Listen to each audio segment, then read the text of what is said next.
So next up, we have Melanie Carstens. Trying to see where Melanie is. Melanie is a media founder at Bitcoin and Beyond, Culture, Unchained, and Atlas. And she's going to be speaking about something really cool today, especially since most of us just live on ChatGPT or Grok, Claude, one of them. And she's going to be chatting about Bitcoin, AI, and the future of open digital systems. So I'm sure you're going to have a ton of questions. And during this keynote, the first workshop will start at 10 a.m. So feel free to join that as well. Welcome, Melanie.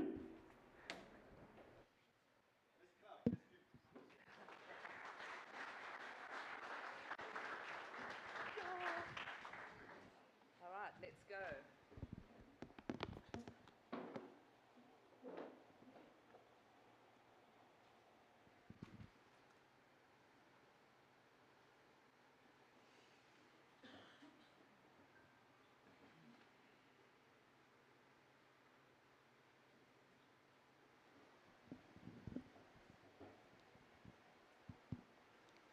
Haha. Okay. We are the first species to invent something that is smarter than us, which begets the question, how do we stay sovereign? I'm Melanie Carstens, and I'm going to talk to you today about intelligence that knows us better than we know ourselves, and money that can keep us sovereign as we step into the great unknown. I am super nervous. 2 days ago, I found out that this was going to be 10 minutes longer, so I'm going to use my crib notes, and I might end up waffling a bit. It is my nature, so bear with me. Okay, so the world stands at the brink of profound transformation. Imagine a future where machines not only perform tasks, but they think, reason, and create with human-like intelligence. Okay, this isn't science fiction. This is the dawn of artificial general intelligence. It's a technological leap that promises to reshape our economy in ways that we are only beginning to fathom. While today's artificial intelligence excels at specific tasks, AGI is going to have the potential to understand, learn, and apply knowledge across a wide range of domains, just like the human mind. So narrow artificial intelligence is something that has massive data sets, massive input, where we are moving towards a space where your AI agent, or whatever you want to call it, is going to be able to play a game of chess. It's going to learn how to play chess better than you. It's going to spend money. It's going to execute contracts. It's going to get you your shopping with its credit card, and it's potentially even going to feel, which is a very controversial point and something I write about. Okay, so the disruptive potential of this is unlike any revolutions that we have seen before, and it's going to affect every single job category.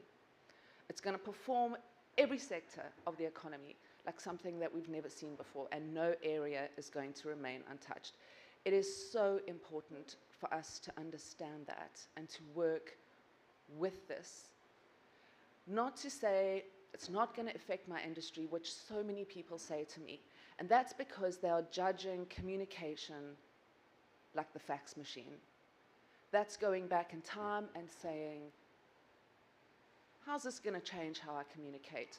And looking at a fax machine. That's where we are now. We are using the Nokia brick, and we are using a fax machine. We have to understand that it's not going to look anything like this. It's going to know everything about you.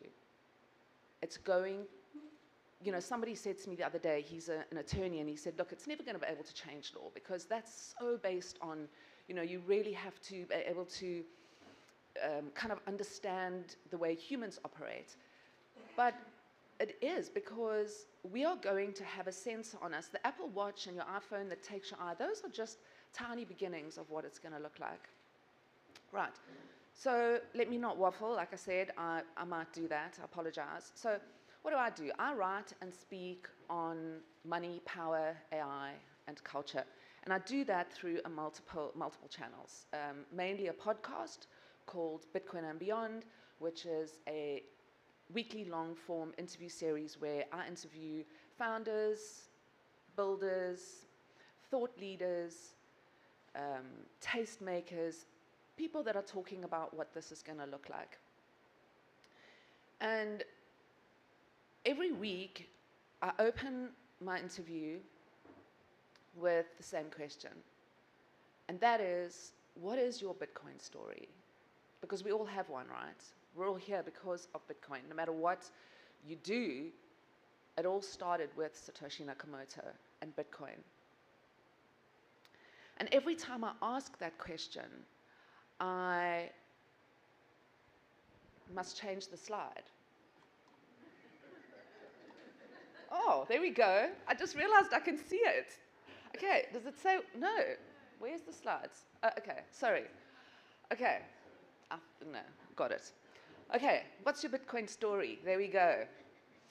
Yeah, so every time I ask that question, I'm so intrigued by the answers because everyone has one. Everyone has a minute or a moment where they can think back and they can go, that's the first time I heard that. Whether you were looking for something, because like me, you worked in the music industry, and you were like, hey, everyone's,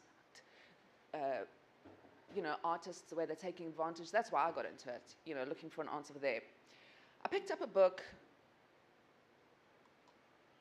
called The Sovereign Individual, and it was these 4 words that changed my life. Genius will be unleashed.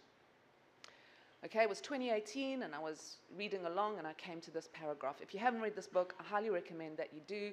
It's like an ancient book, but these guys kind of just totally predicted what we can expect. And it was this paragraph. In the information age, it won't matter what people think of your race, your looks, your age, or the way you wear your hair. In the cyber economy, they will never see you. And the greatest source of wealth will be the ideas in your head. Okay, that blew my mind. I was hooked. So guess what I did? Oh. I just feel like breaking into song. Can I sing it? Okay, so I was hooked. So guess what I did? I thought, hey, why not? I'm 50 years old. I hate my job. Let's change things up. So I hired somebody to be me in the real world. Like literally, okay? I gave her my phone, my laptop, my password books, and I said, here's Melanie Carstens, you deal with her. My phone never stopped ringing. It was all those like, you know what it's like. Somebody's trying to sell you something every 5 minutes of the day. I had enough. So I paid this person to be me. She still works for me. She still phones people and says, hi, I'm Melanie Carstens. Okay, that still happens in my life. And I lived anonymously in the internet for 4 years. I sold everything. I unbanked myself. I wanted to see what this was like, what it was like to be completely free of myself, my physical self. I was hired, I was promoted, and I was paid during these 4 years. The only thing that anybody knew about me was my X account. My bio was, I've been to the future, I've been there to see, but let's keep it a secret between you and me. My name was Good Kitty. And my profile picture was of a cyberpunk, pink mohawk, and a pizza backpack. All right? I got involved with a Bitcoin L2 because at that time, you couldn't really do anything with Bitcoin, okay? It was just a store of value, and obviously with things like Lightning, whatever.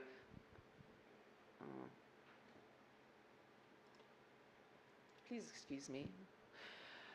Okay, so there I was living anonymously in the internet, and this person was being me in the real life. And that sort of got me on this journey that I am on now. Okay, I got involved with an ecosystem, like I said, it's a Bitcoin L2, I'll get to that just now, it's called Stacks. And that makes Bitcoin programmable, scalable, you can put smart contracts on it, it's amazing. And the amazing thing about it was this kind of sense of freedom. My husband's a musician. I'm going to just say it out loud. Okay, my husband's a musician. He's very well known. I'd lived my life just constantly, like, I just felt like this, I wasn't free. and that's what I love most about this. So I've been involved in the music industry, I've been involved in the arts, and here I was pretending to be good kitty. Okay, so that's my story, and that's why I'm here today. Now, obviously, no, I'm talking to people that know what money is, okay? And I am not a banker, I'm not a builder, I come from advertising in the music industry. I'm just really passionate about this, okay? Like super passionate and super interested. So let's talk about money. Briefly, because it leads us into Bitcoin, okay? Money is just something that we use to store and exchange value across time and distance. And for it to work, we need to believe in it, okay? That's what I know about money, and that I don't really have much. And money evolves, okay? That's like just not a problem. We all know it. Shell, salt, beads, cattle, gold, paper, and code, okay? It's taken many forms over time, but its role remains the same. It's to protect the value of your time and energy, I think. Please correct me if I'm wrong. So here we go. Shell, salt, beads, cattle, gold, paper, code, and then Bitcoin. Okay, so this is a form of money, and it's kind of this very niche form of money. Obviously, we're so used to, having our credit cards and our paper money, which, please excuse me, but I'm a kind of a Bitcoin maxi, which you might kind of pick up as we go along. So excuse me if I'm offensive about money. I'm gonna try. That's how we describe Bitcoin, okay? Sovereign, secure, sound money. Borderless money, decentralized money. Open, secure, hard, trustless money. That's how we talk about it after we've been down the rabbit hole and we understand this strange thing. But outside this space, these words are very foreign, okay? They're so far from the familiarity that we have with everyday money. When we say Bitcoin, and there's a meme, which I was actually going to put up here because it's so funny, and it's, well, to me, and it's I don't know if you watched The Simpsons, Rolfie, okay, of bright sparkled Rolfie, and the meme is of him being thrown through a window into his house, and it says, "My kidnapper's returning me after listening to me talk about Bitcoin for 3 hours." That's literally me. Everybody I know now, I know the expression, they just glaze over because I love talking about it. Because what they hear is this: risky investment, too complicated, scammy internet money, Ponzi scheme. That's Bitcoin to the public. So that's it to me, and that's it to them. Okay, so how do we onboard people? This is a question that goes through my mind all the time because I constantly try and onboard people, and they're just constantly looking at me like, what are you talking about? Okay, and everybody has got a story about how they lost money and how they were scammed. The only people that have lost money in Bitcoin are people who've sold Bitcoin. I mean, that's just a fact, right? So I said I'm not a banker and I'm not into money, so this is not financial advice, okay? But I just wanted to give a kind of an example of bank versus Bitcoin.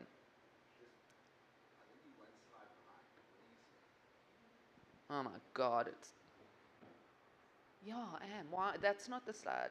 Alert, alert. Is that now what's happening? Let's see. Oh, there we go. Thank you, you're on it. Somebody's paying attention. Okay, so how do we reframe these words? How do we turn it from this complicated little cult into something that people want to get involved with? Okay. So let's just compare it, bank versus Bitcoin. Okay, if you saved 100 Rand a month in the bank for the last 5 years, you'd have 6,000 bucks.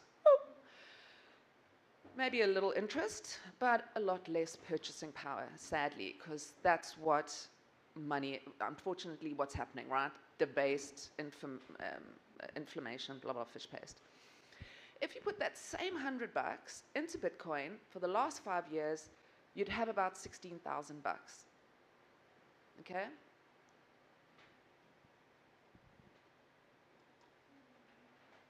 Bitcoin is quite simply better money to me. Okay? Not because over time you're going to see number go up, because you will, but because it is all of those words. It is sovereign. It is secure.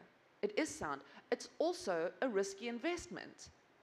If you go along to somebody you met on Facebook and you invest with them, because that's not how you do it. It's very easy. I don't know if there's anybody from Luna Wallet here, but we all know if we've got a Luna Wallet how easy it is to get it in and out. Okay.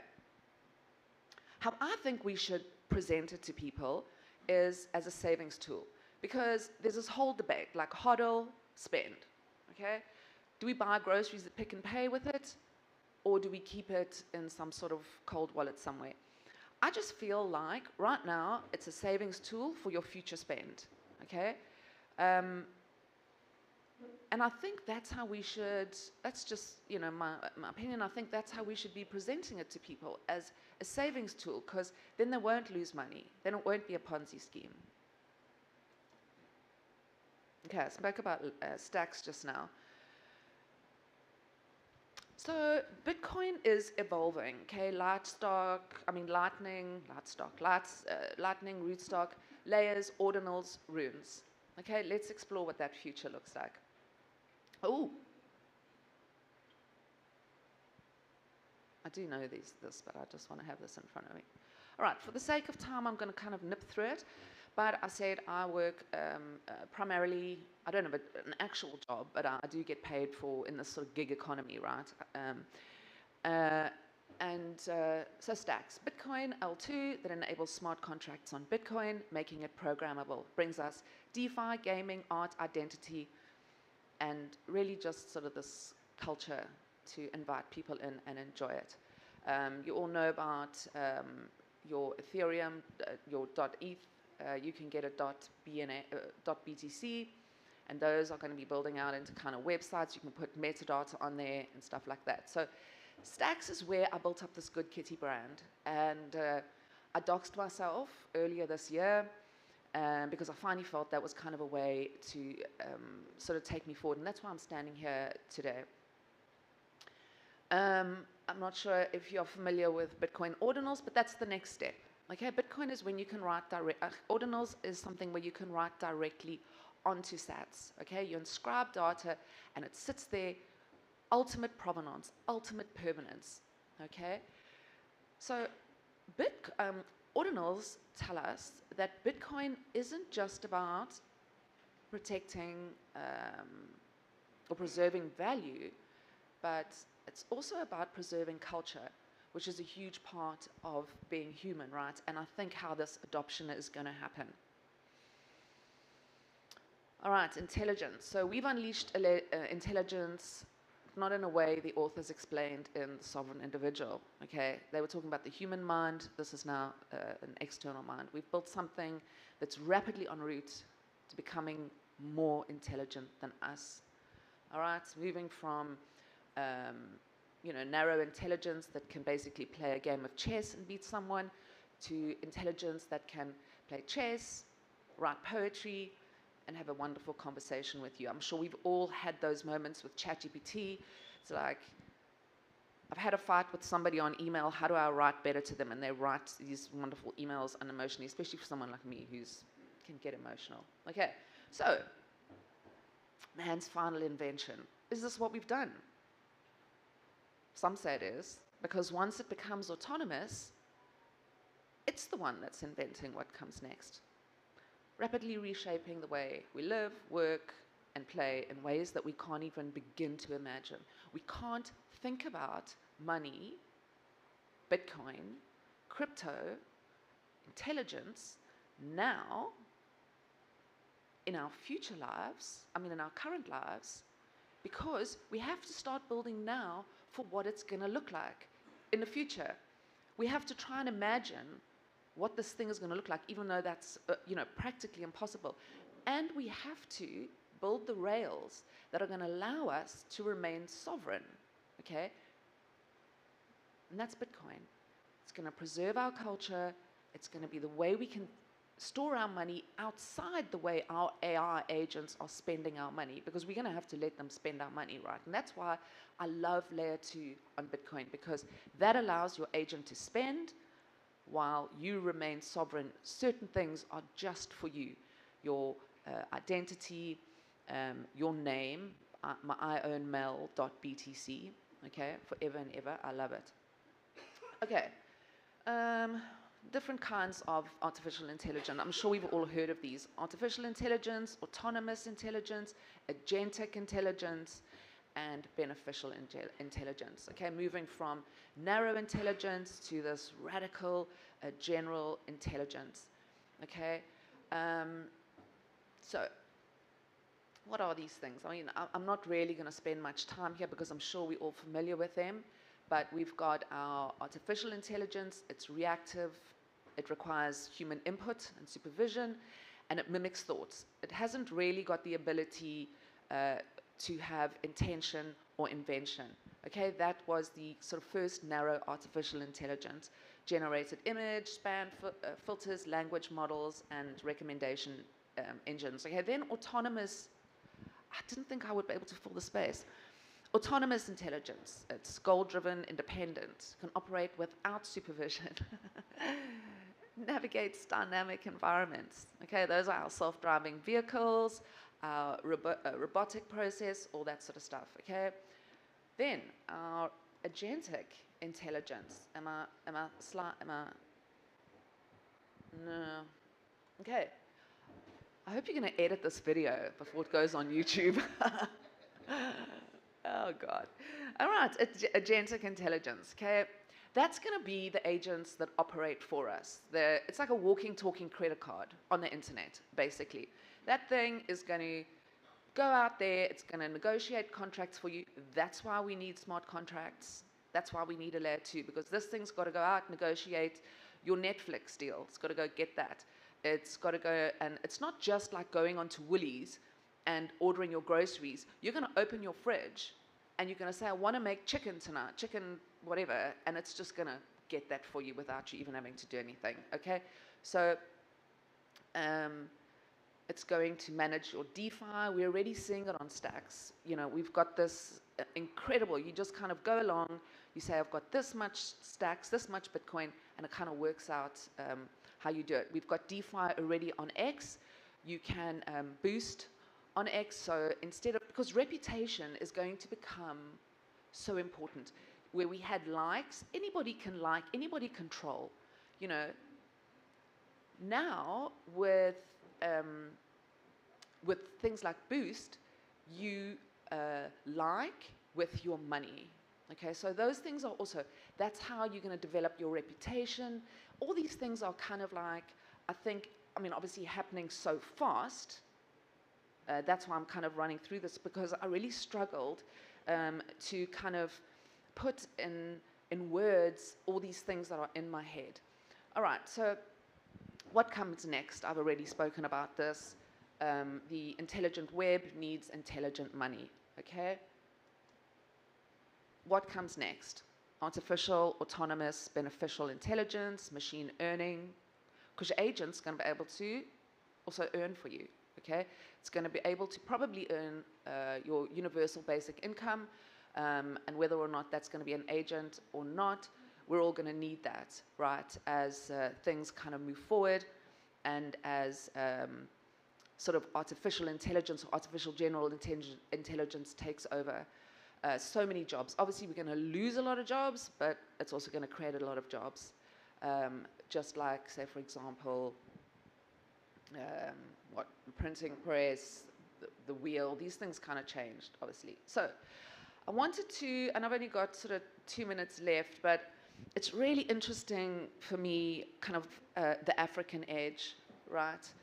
Because we're in Africa. How does this affect us? How does this affect our people?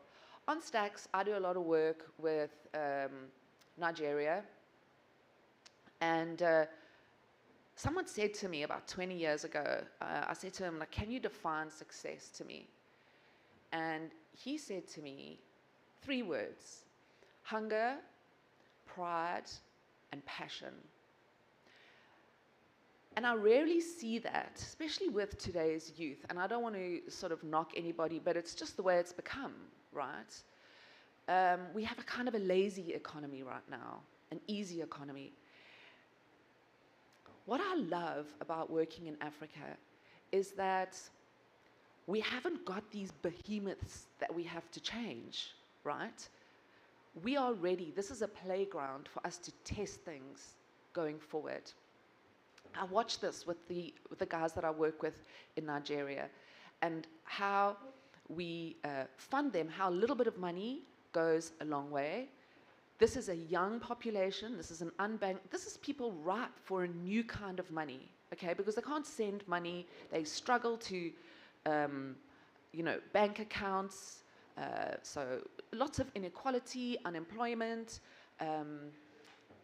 and all that sort of stuff. And this is an incredible way, and I'm talking about Bitcoin now, and the opportunities with Bitcoin and its combination with artificial intelligence. It's an incredible way for us to inspire our nation and to take our nation. I think we'll lead it. Part of me feels like we are ripe to lead this in ways that I don't think people internationally in kind of first world economies really understand. To them it feels like, or to me it feels like it's just another toy. This, to me, feels like it is a way for us to revolutionize what we're doing, right? There is going to be job displacement. There is going to be income inequality. But we already have that here. So this is a way for us to take this young population. We don't have to update the old. We can just build the new. And with open digital systems, everybody in this room, everybody in this country, everybody on this continent, as long as they've got a phone and as long as they've got internet, they have access to a global economy and all the education in the world. We've opened the rails for education and for participation on a global economy. And that's what I'm seeing. I'm seeing this with the work that we're doing in Nigeria. All the work that I've done previously has been in America. And it's just opened up. These guys have never had this opportunity. Neither have we. So for me, that's our edge. That's the African edge to me. A chance to design a different future and then export it into the rest of the world. So I think, in closing, that this is just a glorious time to be alive. It's terrifying, but it's also very exciting. And we need to understand the importance of moving alongside AI and alongside Bitcoin, not beneath it. We cannot let this opportunity pass us by.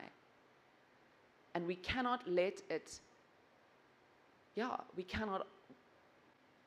we are capable or able to design the next phase of human civilization. And if we get it right, it won't just be the machines that evolve, it will be us too. Thank you.